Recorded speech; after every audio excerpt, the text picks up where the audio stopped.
Good evening. It's Monday, February 24th, 2020, and this is a Plano City Council recap. Now, we got to welcome home new Chief of Police, Ed Drain, tonight. I'll get to that in a little more detail. And the new council, had our first 4-4 vote in 8 months, but it didn't go how you would have thought. So I'll get to that too. It's a little teaser. So we started out the evening with executive session. We did a bunch of stuff. I can't tell you about it because it was an executive session. Then we moved on to our preliminary open meeting. This actually got bifurcated in two because we had to start our regular meeting and we still had preliminary open meeting business to attend to, but I'm going to cover it all at once. So first, the prior chair of the Senior Advisory Board, Sonia Baumgarten, had to unfortunately resign unexpectedly. And we appointed Vice Chair Todd Felker to chair the committee in her place, or the board, I'm sorry, in her place. And we appointed Mary Jacobs in the interim seat, vacated by Sonia. Then we moved into a presentation about the citizen survey results. I took a lot of notes here. I'm going to go fast, but I think these are interesting. 590 surveys were completed, took about 15 minutes on average per survey, with 2,500 citizens targeted. They were targeted at random across the city.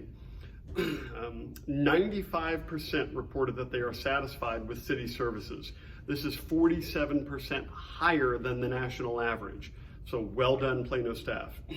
92% reported that they were satisfied with the quality of life in Plano, which rated well above the national average also. 11% said that they were dissatisfied with the value they received for their taxes, which means that 89% were not dissatisfied with value. And as everybody who's followed me for any length of time knows, that I'm about driving value for the tax dollars, not just lower tax dollars. The more we can get, literally, the bigger bang for our buck, the better. 14% were dissatisfied with property standards enforcement, and 26% were dissatisfied with the maintenance of streets and sidewalks.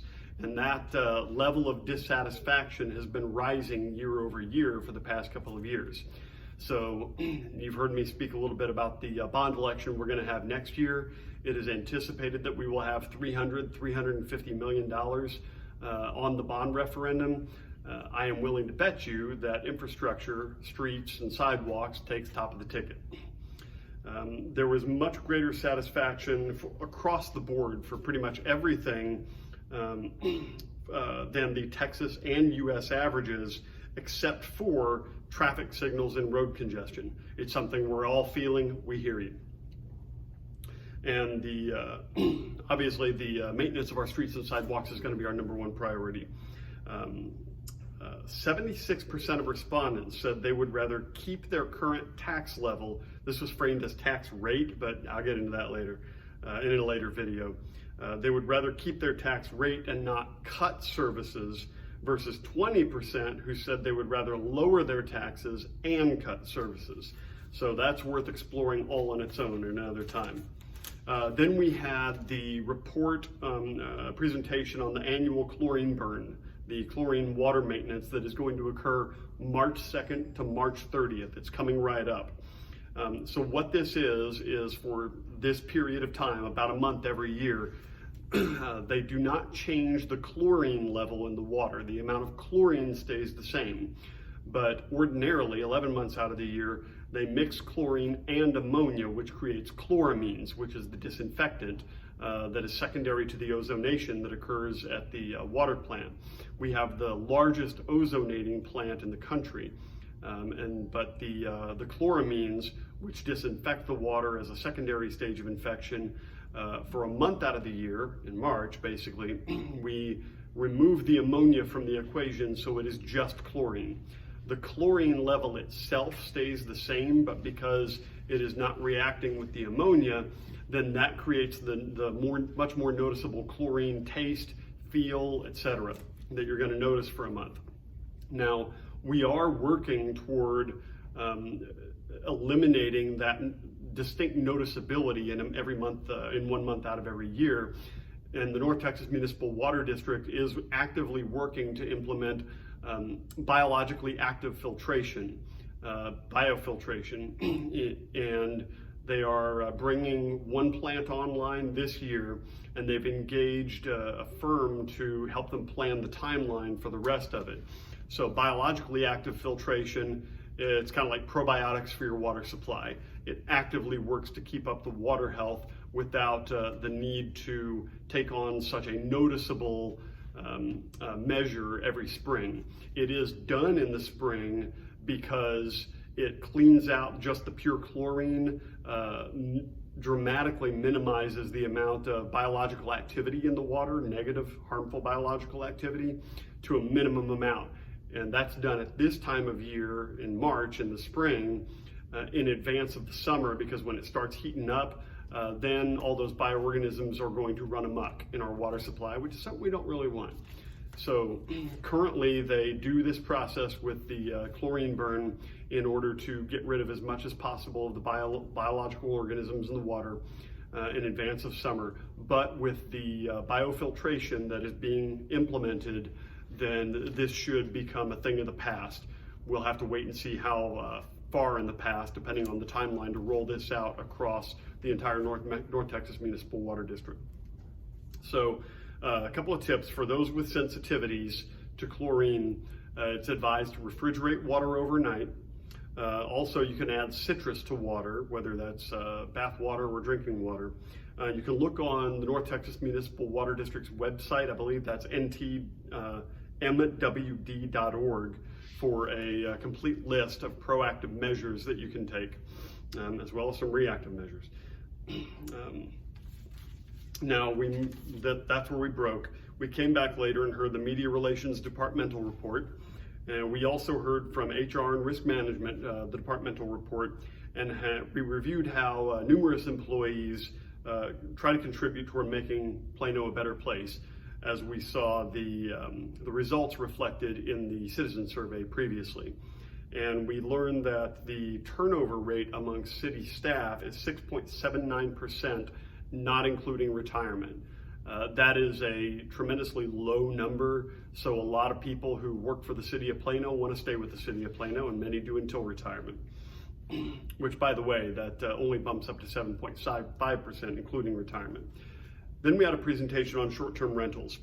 In 2018, it was estimated that there were 23,000 short-term rental companies operating.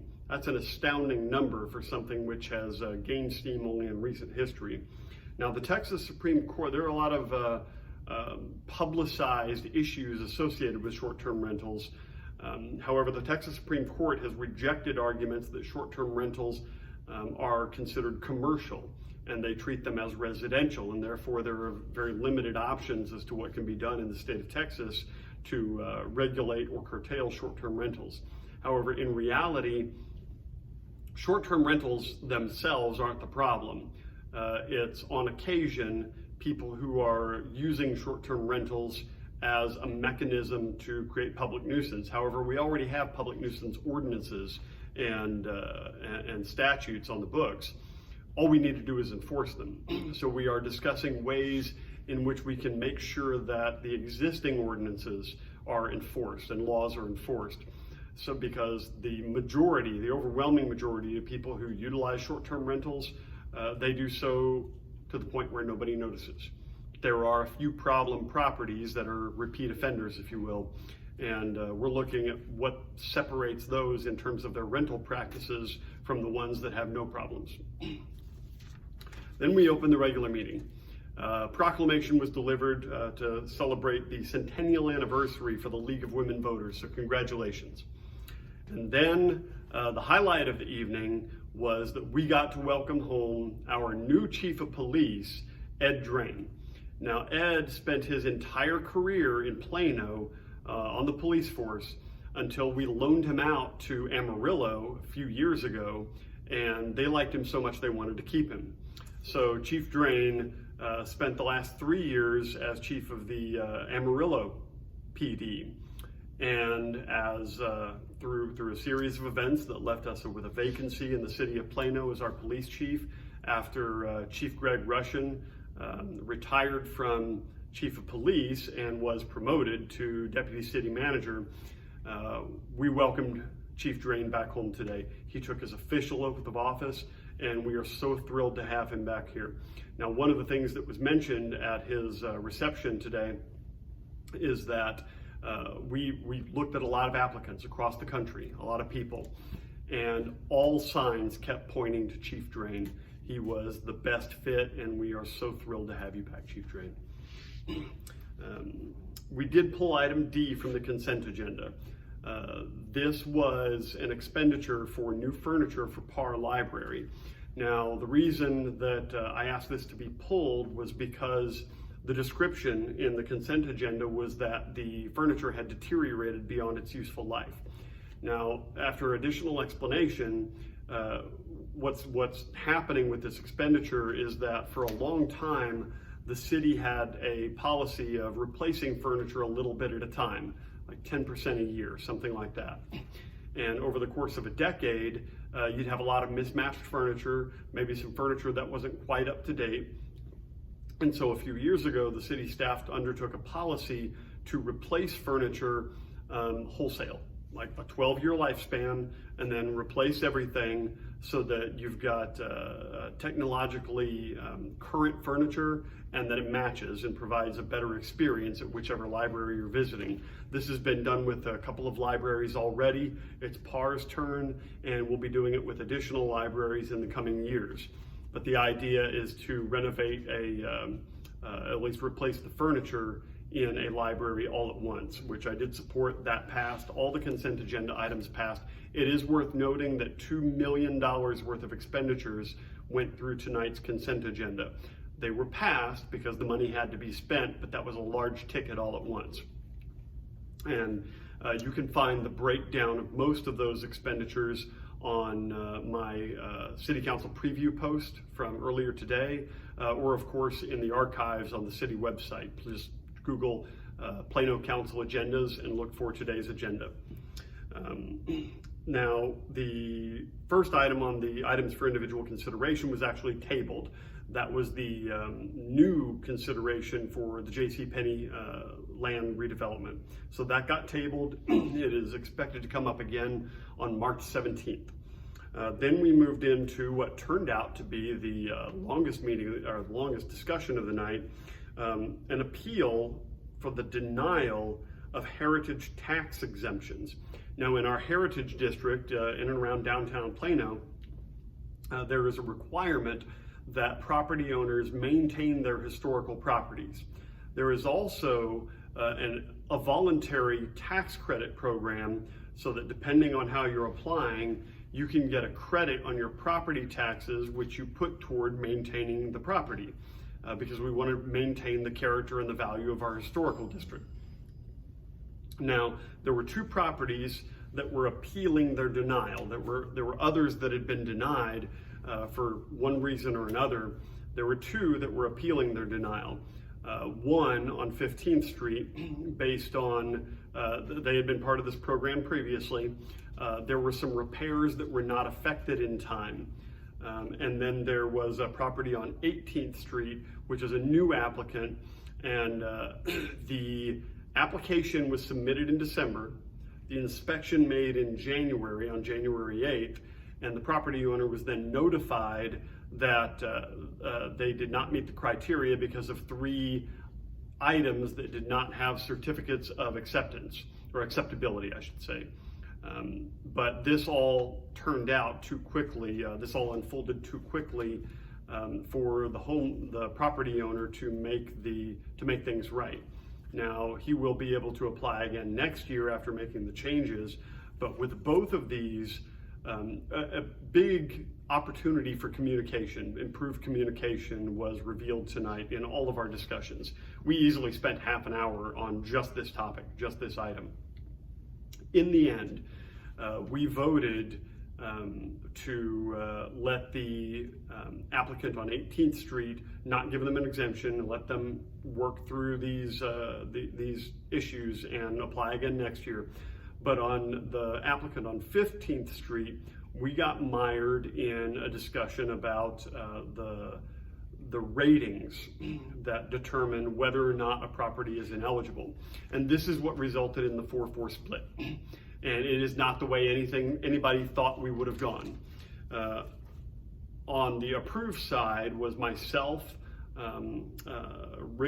Mayor Pro Tem Rick Smith, Councilwoman Casey Prince, and Councilwoman Maria Tu. We wanted to grant the appeal so that this property owner could receive the tax credit. On the voting against that motion to approve the appeal was Deputy Mayor Pro Tem Anthony Ricciardelli, Councilwoman Lily Bow, Mayor Harry LaRoselier, and Councilman Rick Grady. Now, it is worth noting that in 8 months of this new council, this is the first 4-4 split we've had. And the lines, like I said, were not where anybody would have thought they went. So this brings up another opportunity because we were split, and it was because basically split along definitional lines. We have an opportunity to do much better when we define our ordinances, when council passes these ordinances.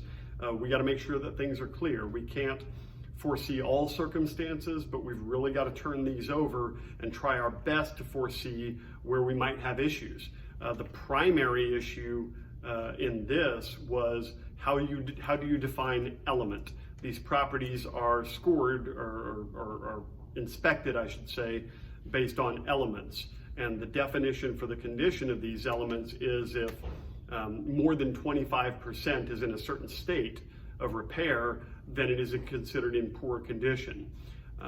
But we never defined element in the ordinance. So you could consider an element as a particular board or a feature. So we've got to do better, not just for defining what an element is, but defining all sorts of things when we pass ordinances, because it does matter. And for you watching this video, or for us up on the dais, it's an issue of a single evening or the length of a video. But for the property owners, it's a very big deal and could mean thousands of dollars. So we've got to make sure we're clear so that we're setting a level playing field for everybody. And I'm going to do my part to make sure we do that. Tune in next time for the next council meeting, and for everything else in between. I'm Shelby Williams for Plano City Council. Thank you and good night.